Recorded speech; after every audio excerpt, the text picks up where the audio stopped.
What if climate change would lead not to global warming but instead to another ice age? How would society react? Would humanity, so resourceful and advanced in their technological prowess, still be able to control the weather? Would it be even able to control itself? Frostpunk, made by Polish developer 11-bit Studios, tries to tackle those hard questions. The game dares to explore themes of despair, chaos, hope in the face of humanity's extinction. All of those encapsulated in form of strategic city builder with a very dark, mature tone. This is Delayed Review Frostpunk.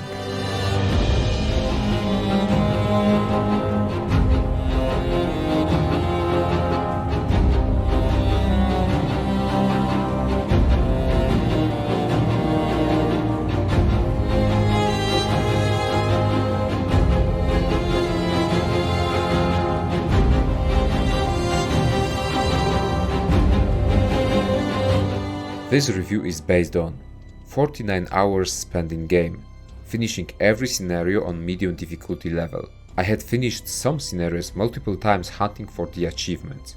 Then I developed various settlements on different difficulties and settings on endless mode. I also owned and played through all available DLCs.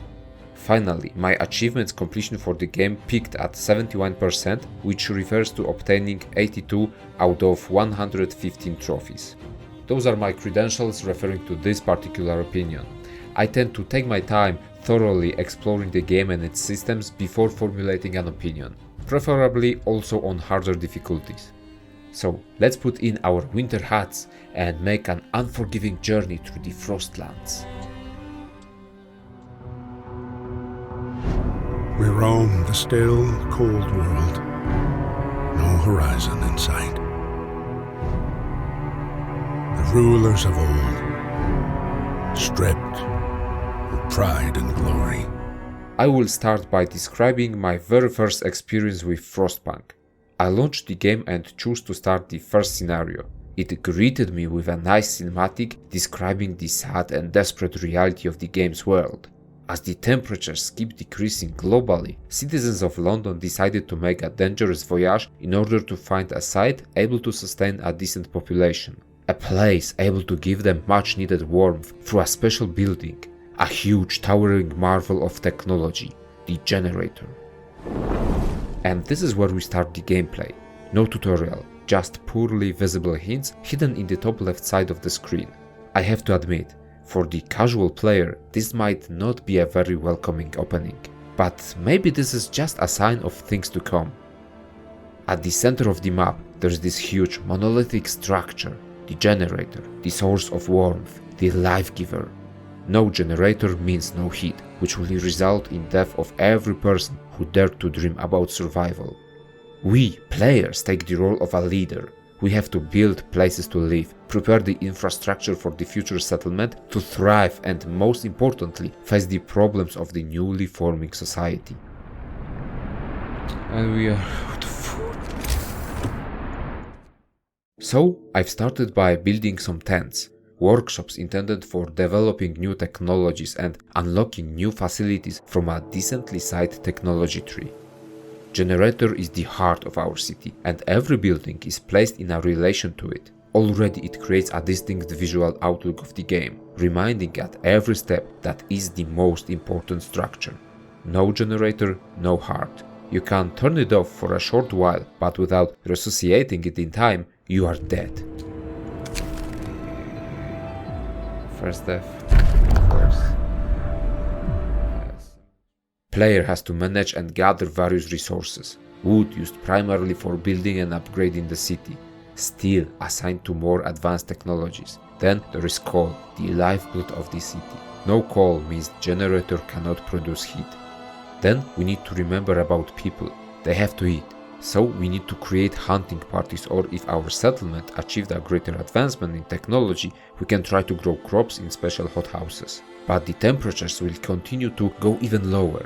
Player is constantly fighting with time. A relentless struggle occurs where society tries to outrun the incoming ice age through technological advancements.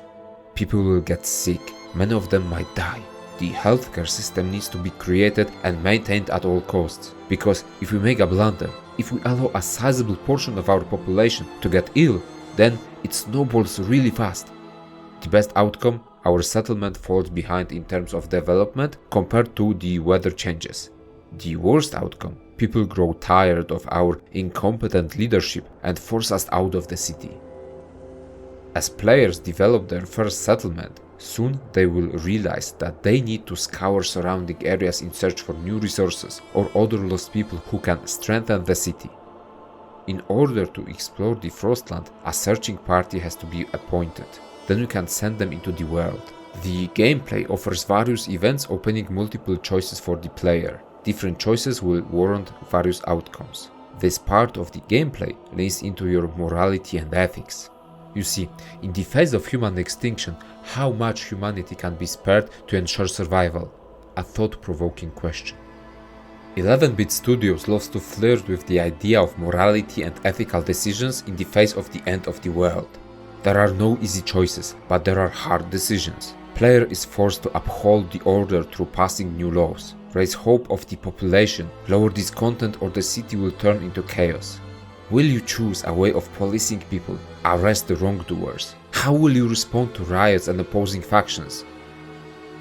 Or you can choose a way of faith, give people hope and meaning in those harsh times, but with religion comes control. How far will you go when it's so easy to abuse power? But back to my initial playthrough. Inexperienced as I was, I still tried to face the overwhelming odds stacked against me. I was not doing good in terms of resource management. I was behind on technology. My healthcare system collapsed. People started rioting, calling others to come back to London, the city that initially was doomed to be frozen, just because they thought it has better chances of survival than my settlement. And I failed. At the same time as half of the population embarked on a suicide expedition trying to come back to London, the rest of the residents forced me out of the city, ending my first playthrough. Dark Cold Void 1. After that I decided I need a calmer experience to learn the game. Frostpunk has those two main modes to enjoy its city building gameplay. First one, scenarios. In here we have specific scenarios. Each one offers determined plot, goals, challenges and events created purposefully to enrich its storyline. The cool thing is that if we manage to finish scenario, an overview of our actions will be highlighted, showing how many controversial decisions we had made in order to complete the goal, or if we even completed it in the first place. You see, finishing the scenario doesn't automatically mean winning it. I love this addition as it's another thought-provoking device for the player. How much were you ready to sacrifice in order to have it your way?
The second main mode of gameplay is the endless mode. Before we start playing, we have to determine which option do we want to embark on with the playthrough. Endurance offers an experience similar to the scenarios minus specific narrative events. The Builders is a mode added by the Lost Autumn DLC. In it, players have to first build a generator and then focus on surviving. The last setting is called Serenity, and it is the milder, stress-free setting, with weather being a little bit less harsh. Endless mode allows you to select a map on which you want to play and then start as normal, with only generator, some people, and an imposing task of building a settlement and surviving. This is the mode which was the basis of my second playthrough. Easy difficulty, Serenity mode. I got to create a thriving society in a more forgiving environment, which let me learn about the game. So, is the easier difficulty a better way to enjoy the game? The answer might change depending on who you ask. Different people prefer different experiences. In my opinion, Frostpunk thrives on difficulty, which makes it challenging. For me, it was medium difficulty. Hard was just too demanding and too daunting. I couldn't survive past day 14th. I can't even imagine how unforgiving Survivor has to be. Tell me how much... and I just built the generator. Where's the food?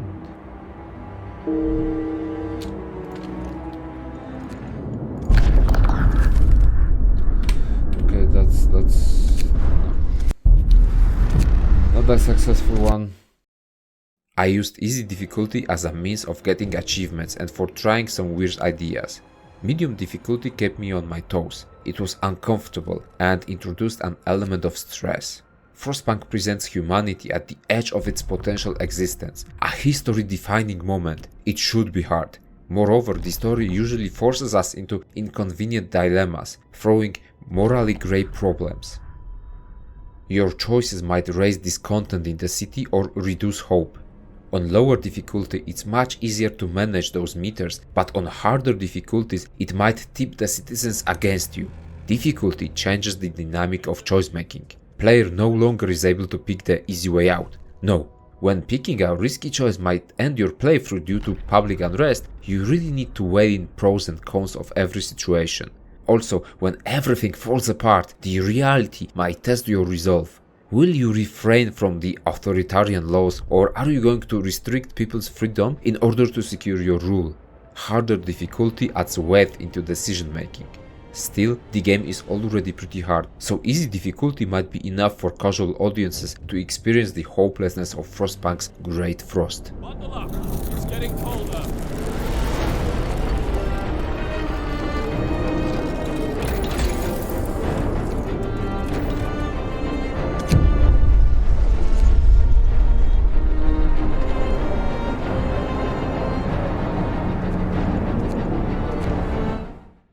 Let's talk about the story and lore of the game. The events portrayed in Frostpunk take place in an alternate timeline. In 19th century, the world started to get colder with each year.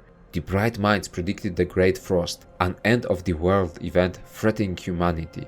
So the generators were built in preparation for the future. Most of our playthroughs are going to start with just this one building at the center of the site, meaning that settlers have just arrived at the location and it's now up to the player to protect them. 11-bit studios really did their homework when it comes to the tone of the story, its setting and especially the moods of people. Settlers are scared. An unprecedented threat approaches and they have to do everything in their power in order to survive. Player will decide whether an emergency 24-hour shift is going to be enforced, or if children will join the regular workforce in a very hazardous working conditions. Frostpunk raises awareness that in the most dramatic, life-threatening situations, there are no easy choices. For every choice made, there will be consequences. People might fall ill or even die from overwork. The tone of this story is very mature and dark, with a socialistic undertones. You see, in Frostpunk cities, hard labor is an everyday reality of each person. So you could argue that in a situation of crisis, a person's worth is counted in their personal skills and amount of hours they can work. In Frostpunk, you must work to assure survival of the city. So players have to manage people's needs, but also need to manage their happiness. The two meters, discontent and hope, are managed the best through enforcing various laws. What I appreciate tremendously is the way the law menu is designed. We start from the basic, less strict laws, but then they slowly develop into more severe restrictions. It poses a question: where will you stop in trying to seize control of the city? And so we arrive to the messages conveyed by Frostpunk. Through its tense, hopeless atmosphere, it dares to place its players into uncomfortable positions, then gives them power. It could be an eye-opener how quickly someone with just intent falls into position of power-abusing dictator. It also makes you aware that management is hard. It's impossible to please everyone. My favorite moment in the game was a message delivered to me after saving a corrupt lord who previously led other city in the refugees scenario. The message said, "You are in charge now and I am not. That means you will become like me. Mark my words, power corrupts. Great men are almost always bad men. I would know. I was both." Such a powerful statement. While it doesn't reveal any groundbreaking truths, it allows players to look at their own actions from the distance. Then is the great reference to the real-life managers and governments. Listen, I'm not going to justify authoritarian rulers, dictators, or politicians pushing for controversial laws. Nah. But those people might not always be motivated by malicious intent. Sometimes, in their heads, they might think their actions lead to some greater goals. Of course, it's in our best interest to hold those people accountable. So, Frostpunk not only creates this very specific atmosphere, the game strengthens it through mature tone and then takes an extra step conveying some thought-provoking messages. Even the everyday life of our citizens can provide some examples, as each day some people give us feedback regarding our decisions or how they feel. Some of their thoughts might be pretty philosophical.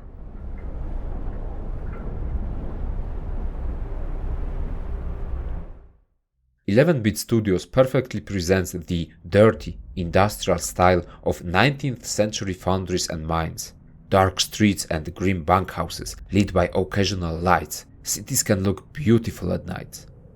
The reliance on wood, steel and coal is reflected within the city's architecture. Heavy steel machinery, cox planking, ever-present steam vents and fire. The source of life in this depressing world. Fire rushing from the depths of heaters symbolizes hope. As long as there is fire, there is a chance for survival. Simple visual design helps to reinforce gameplay elements. Areas which are not heated properly are getting covered in snow. Frostpunk provides a menu allowing players to control their settlement in terms of temperature. It also provides information through various pop-ups and markers. None of those too invasive, just helping tools. Changing weather conditions and their graphical effects are also noteworthy. Each time when the temperature gets lower, the edges of the screen are engulfed in cracking ice. If the weather gets warmer, we can see a wave of steam and fog. The sound effect helps reinforce the feeling of relief each time the temperature goes up. Voice actors did a fine job. Occasional voice lines combined with the sounds of cogs turning, machines working, murmuring of people helps in painting a picture of hard-working, busy city. But nothing will beat the amazing soundtrack composed by Piotr Musiał. This music unlocks new levels in regards to immersing players within the game's world. Most tracks are characterized by rich usage of violin, also bringing reference to Victorian-era London. Music is very melancholic, sad. The reality of known world coming to an end is staggering. It enforces the feeling of hopelessness. The Great Frost is coming.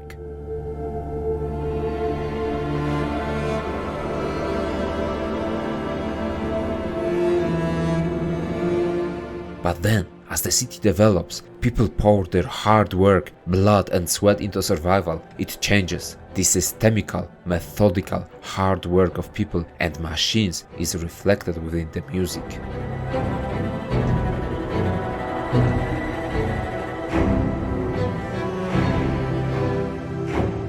The city breathes. Music plays on players' emotions. It can bring you down or raise your spirit. The city must survive plays in the most dramatic moments.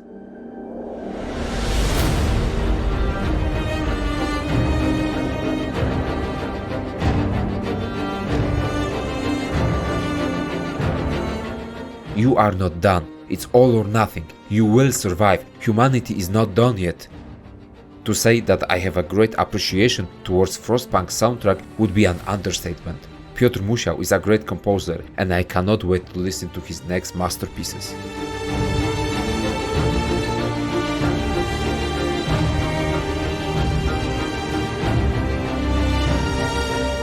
game is solid. I haven't experienced many visual glitches or frame rate drops during my time spent in Frostlands.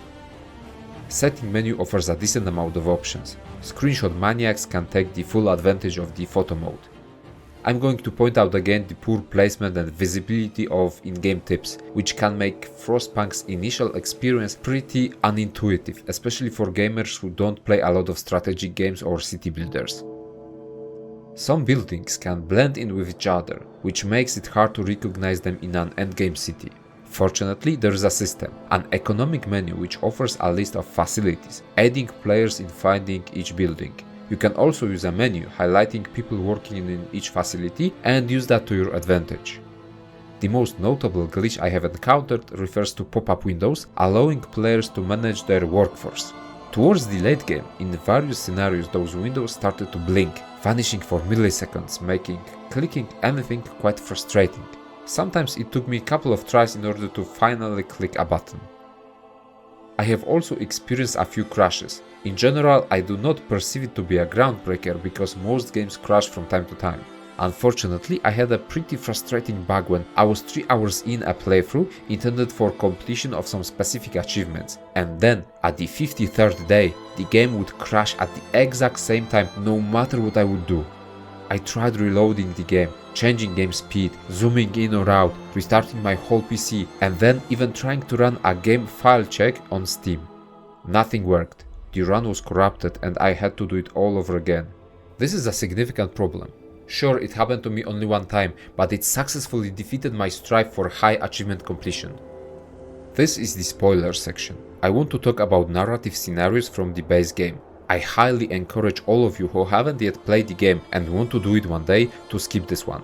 There are timestamps prepared for your convenience in navigating through the video.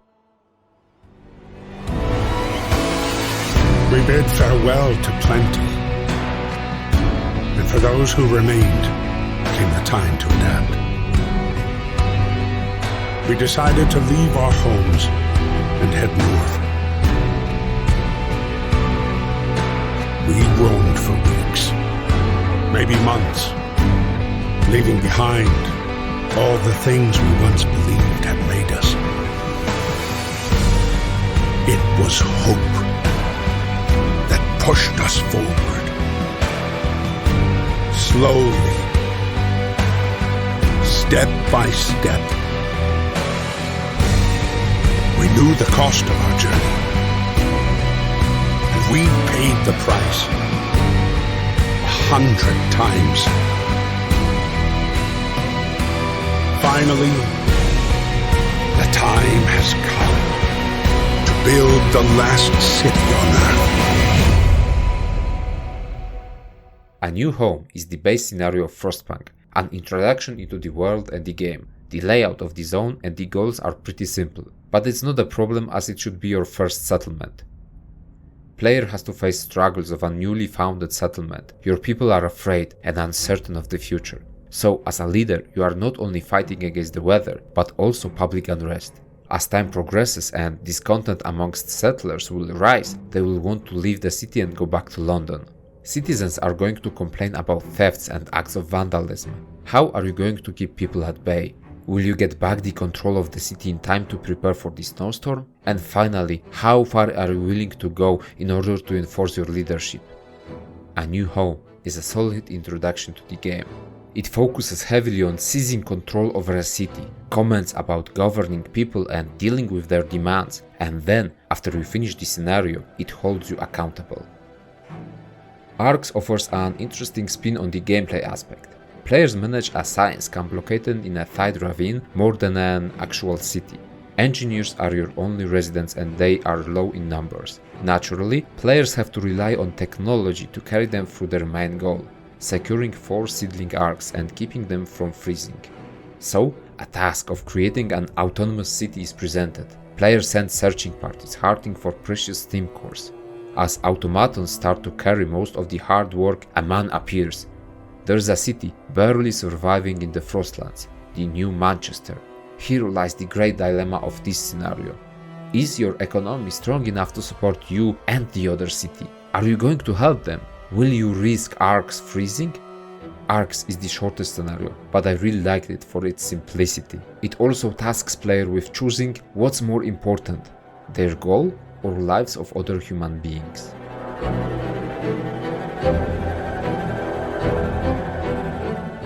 Refugees scenario explores class division. Players take command of a settlement which becomes a destination for the refugees from another town, a town ruled by the lords who abuse their power and exploit lower classes. As the neighboring city falls into chaos, great waves of refugees are on their way, wanting to take shelter in players' settlement. This scenario measures how well player can prepare for waves of frostbitten troubled escapees. Will you place the good of asylum seekers over the well-being of your current residents? Will you build economy strong enough to support massive amount of weakened people? Will you accept every person, even the most sick, those who will not only be a burden for your healthcare but also run a risk of infecting other citizens? Then finally, when even the lords will try to get into your city, are you going to forgive them and take them in? Or are you going to cast them out into certain death? Even if you take them in, is your city going to survive through civil unrest? Refugees is my favorite scenario, mainly because it provides this great quote about power being corrupting that I mentioned before. It keeps things real and talks about human nature. I greatly appreciate its message. Fall of Winterhome is the final scenario of the base game. The premise is interesting. This is what happens when an incompetent leader is cast out from the city. Player takes a role of a new leader and has to leave the settlement from the literal ashes as the predecessor blew up the generator, destroying half of the city. First tasks are to repair the generator and gather materials from wrecked buildings. Unfortunately, the generator keeps malfunctioning. It will require constant costly repairs, but with time it will completely die out. Without its heart, the city and all of its inhabitants will freeze to death. But all hope is not lost. Searching parties find a dreadnought in Frostlands, a massive vehicle capable of transporting a great amount of people. So the goals change. Rebuilding the city is no longer an option. Right now, it's an escape plan, a race with time. Are you going to activate an old dreadnought? How many people will you save? Who gives you the right to decide who will be transported into safety first? This scenario is brutal. I wanted to save everyone, but as time progressed and fires of the generator dimmed, my own city started to fall into ruin. Greater number of people placed in Dreadnought increases the amount of resources which will be needed to secure their survival. Fall of Winterhome provides another memorable experience. There are 3 major DLCs released for this game. The Rifts is the first one. 11-bit studios dropped the ball on this one, as can be seen through the mixed reception in Steam user reviews. The Rifts added a new map for the Endless mode. Not a new scenario, just a map. It was the first piece of content added for the game, so naturally fans felt betrayed. Hence the user score fluctuating around 57% positive reviews. Pricing also didn't help as it felt too high. And I will agree with that sentiment. As a regular piece of content, the Rifts is disappointing. But I have bought the whole game and its season pass on sale, as I always do. And as part of complete product, the Rift map feels really good to play. It offers interesting new spin on Endless mode. You see, most maps in this mode do not differ a lot between each other. It's mostly about the size and resource placement. The Rifts introduces a new layer of planning while building a city. The whole area is cut by multiple clefts. So, right from the start, access to various resources is highly restricted. The only way of getting through each rift, expanding into a new part of the map, is to build a bridge. Bridges are a new type of building reserved for this map, and they are expensive. So, this DLC provides a map which is actually refreshing to play. It's also harder to build a thriving city when you have to take into account all of the regular Frostpunk impediments, and on top of that add a restricted resource management mixed up with careful expansion planning. I have played this one on lower difficulty settings, but I think that on survival difficulty it could be the ultimate Frostpunk challenge. The second DLC, The Lost Autumn, is vastly richer in content. It offers a new scenario set before the Great Winter hit the world. Our job is to build a generator and prepare the zone for the future settlement. Hope is exchanged for motivation, with solid thresholds, increasing or decreasing efficiency of our workers. This DLC introduces a plethora of new buildings and facilities. The main source of coal, wood and steel is not placed under our feet. No, those crucial resources come from the mainland overseas, so players have to build a strong network of ports and facilities focused on unloading cargo. Then there is construction of the generator, a huge endeavor and the main goal of our campaign. It's split into milestones, each requiring completion of certain parts of the giant furnace. Milestones are also timed, so we have to be efficient with our work. The Lost Autumn adds new resources designed specifically as parts to build the generator. Then it adds hazardous workplace environment. Players have to monitor and manage how safe it is to work on the construction site. This DLC adds worker unions and a risk of them conducting a strike if their working conditions are poor. Safety is important, and on top of that, a rising class conflict between engineers and workers forcing players to pick a side. There are a lot of ethical and moral dilemmas awaiting in the Lost Autumn. 11-bit Studios properly supports new gameplay mechanics with proper new laws. Some of them could be even used as bargain against Union's demands. This DLC also adds a new setting for the Endless mode, where players have to build a generator before temperatures get too low, and then continue their desperate fight for survival. The last DLC released for Frostpunk is called On the Edge. It introduces a new scenario and couple new mechanics. Players manage an excavation outpost working for New London. First change, no generator. Players have to use braziers to keep warm. The scarcity of resources makes our outpost totally dependent on the city. Quickly enough, it turns out that this is not an equal relationship. Our outpost is being exploited. New London offers very little in return while constantly demanding a lot. This is not a sustainable solution, so player is forced to look for help in the Frostland. On the Edge offers a new mechanic in form of other settlements. You can trade with them, aid in their requests, help them grow, which will benefit you in better trading deals. The scenario evolves. Player starts managing a small outpost, barely surviving. Then, thanks to opening new trading routes, player can grow their outpost into a sprawling trading hub. And well, it might turn out that New London will ask for help. Managing to turn the tables is so satisfying. How will you deal with those who exploited you? The addition of other settlements can be expanded upon the Endless mode, if you want to include this kind of experience in your endless strive for survival. In my opinion, the DLC offering for Frostpunk is very satisfying, proposing meaningful ways of enriching the story and gameplay. Only after this patch, a shipment of steel, of course. Well, we don't have time for a farewell. Fuck you. So, starvation began.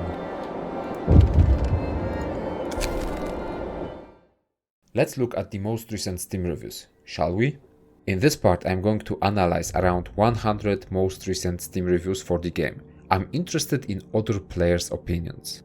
At the time of making this video, Frostpunk sits at a score of 91% positive opinions out of almost 74,000 user reviews. That's a terrific score. Seeing all of the positive comments warms my soul. Gamers seem to appreciate the setting and atmosphere of Frostpunk. Moreover, numerous reviews praise the difficulty of the game. People talk about restarting their adventures many times or trying to survive at all costs. Those are positive reviews, they liked it. In today's gaming landscape where catering to the casual player, dumbing everything down and making games play themselves became the norm, I was afraid that many people will bounce off Frostpunk's inhospitality. It turns out that they get it. Gamers get it. Challenge enriches the gameplay and the story. There are even words of appreciation regarding the stressful nature of the game. Frostpunk keeps throwing hurdles your way and you need to keep going. Being relentless is awarded. Ah, and music, yeah. Soundtrack got a great deal of praise. So let's look at the negative reviews now. I have to say I'm surprised. I was expecting to see most of the negative reviews to dwell on the game's grim atmosphere or difficulty. While there are some reviews complaining about the game being too hard and unforgiving, those opinions fall into minority. It doesn't mean that they are unimportant. The main message here is that Frostpunk is a hard city building game. It will test your resolve. It doesn't have to be an experience everyone is looking for, and that's why it's so important to make it clear. Not everyone plays games to challenge themselves. The vast majority of negative reviews talk about boredom and accuse Frostpunk of being repeatable. which actually is something I was thinking about earlier, but I came to a different conclusion. So, Steam users talk about the game being repeatable. The grand scheme of developing your city stays the same. You have to work through the same technology trees most of the time. Some people point out low amount of custom scenarios, low amount of upgrades and moderate building variety got criticized also. That's all true. When I was replaying various scenarios hunting for different achievements, I wish there were more ways of playing the game, as after 30 hours it kinda got stale. I wouldn't say boring, but I could definitely recognize a pattern within developing your city. Each time, player would pretty much go through the same motions, same milestones. There are some choices in city building, but the overall feel of building your settlement stays mostly the same. The layout of each zone, which are mostly plain holes in the ground, doesn't help either. That's where DLCs come in handy. Even the most criticized Rifts DLC adds a new map introducing multiple canyons, ravaging the map and splitting it into smaller zones. Player has to plan their expansion carefully. Then the Last Autumn and On the Edge introduce new ways of playing the game. While it doesn't fully resolve the problem with the game being repeatable, it adds a much needed content. And well, in my almost 50 hours spent with the game, I really can't say that I was bored with it. I have to agree though that introducing new buildings or multiple paths of progression that could be exclusive to each other could increase the replayability of the game to a whole new level. But that's just my opinion. The final, complete version of Frostpunk offers 115 achievements for its player to tackle. Right away, the first thing, there are multiple difficulty related trophies. Completionists also need to own both the Last Autumn and On the Edge DLCs, as they are tied to a substantial amount of achievements. Completing every trophy is going to be a daunting, tough and time-consuming experience. Frostpunk is a pretty demanding game, especially on higher difficulties. One mistake can quickly snowball into a rioting city. The absolute peak of challenge comes with achievements requiring to complete scenarios on survivor difficulty or making it to day 100th on endless mode on the same difficulty. The rest of trophies could be divided into sections: story related scenario achievements, non-story related scenario achievements, general achievements, and specific endless mode achievements. So, what do I mean by those categories? Let's find out. Story-related scenario achievements focus on specific outcomes of narrative events happening in various scenarios. For example, don't let anyone leave for London in a new home scenario, resolve the class conflict in refugees, or finish the Ark scenario and save both cities. Some achievements could be exclusive to each other. Specific trophies might require a very precise strategy, making the playthrough very inefficient. This is a theme prevailing through Frostpunk's achievement completion in general. Players have to replay scenarios a lot of times, creating deliberate strategies for their runs. Next category: non-story related scenario achievements. A decent amount of trophies in Frostpunk are awarded for completing a scenario while meeting a specific requirement. To give you an example, there are two sets of mutually exclusive achievements. Better Than London is awarded for finishing a scenario without building tents, while Worse Than London asks player to complete a map with only tents. The same goes for two food trophies. One requires meat to be the only source of food, while the other one asks for crops from hothouses. The main thing here is that those are awarded only after actually finishing a scenario, which makes them unobtainable in endless mode as it doesn't end.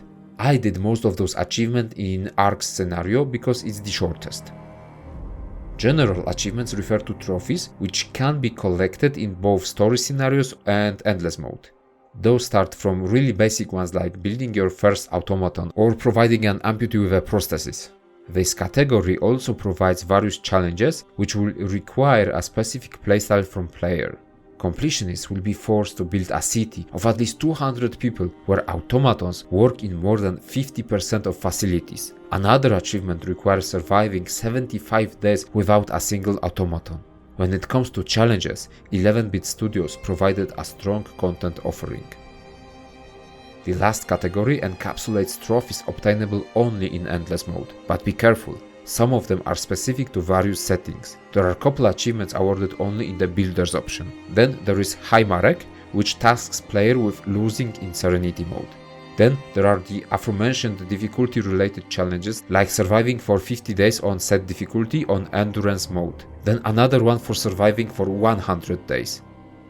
I appreciate the achievement structure of Frostpunk. Having said that, I have to recognize that it's very hard and time consuming. Getting 100% completion is going to be a true resolve testing task.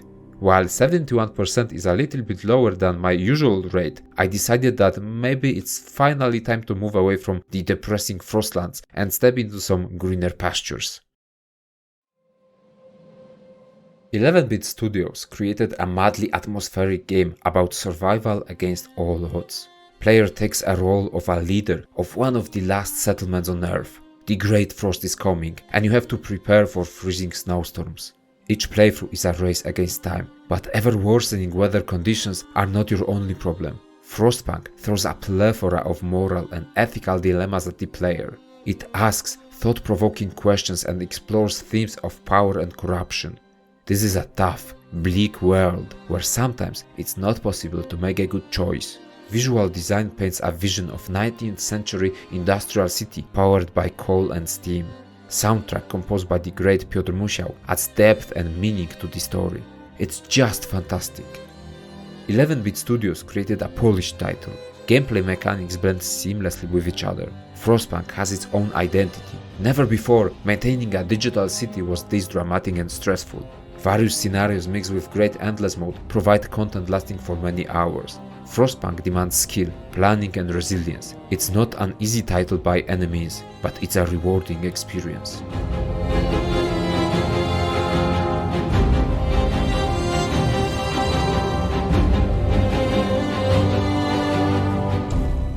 I recommend this game. I want to thank you for watching this video till the end. If you liked it, then maybe leave a comment or press thumbs up. If you are interested in a similar content, then I encourage you to subscribe. My question to you after this video is: do you appreciate thought-provoking messages in your games? And that's all from me. Bye.